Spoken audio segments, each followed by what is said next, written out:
So congratulations for a beautiful performance in this film. Thank you. Obviously, lots of great critical acclaim and great success in the award so far. So how has that response been for you? Incredible.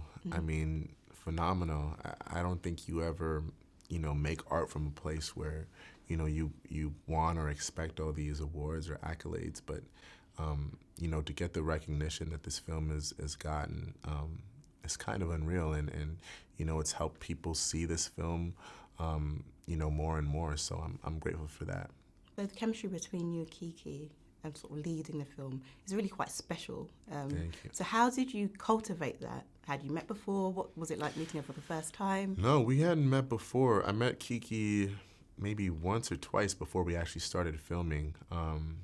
We had a chemistry read in New York, and I had already been cast, but Barry brought in a few potential Tishes, and Kiki was one of the Tishes, and I just remember her having this energy about her that was really special, and she had never made a film before, but she came to set just as prepared as anybody else, and I think we both sort of accepted, the fact that this whole film would ride on the love of Tish and Fonny, and so we had to do our jobs to make sure that was believable. And you did. Thank so you. well done for that.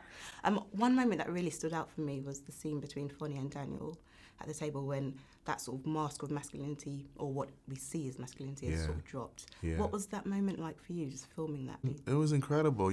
I think it was our last day on set. It was our very last day of filming, and Brian had been on set for like a day and a half. But he is one of the biggest Baldwin fans on the planet, and he came to work just so ready.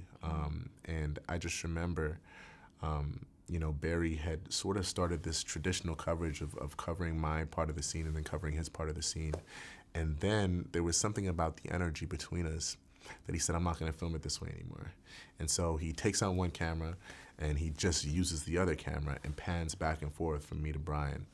And to me, that moment in the film is one of the special moments where we get to debunk this mythology of what it means to be a black man, and we get to see ourselves be vulnerable and see us confide in each other and share our deepest, darkest, emotions and the things that keep us up at night. And so I think it's just incredibly important for the psychology of young men watching this film, understanding that, black men look like this too. James Baldwin mentioned that, Beale Street is the legacy of any black American that was born in America. So now that you're part of that legacy in a unique way, how do you feel about that? And what does that legacy now mean to you? Yeah, I mean, everybody has a Beale Street. And for me, I think that us bringing this story to life, it hits everybody so uniquely in a different sort of a way. To me, I felt like I could be Fonny. And that's why this hit home so much for me is not much has changed in terms of the system.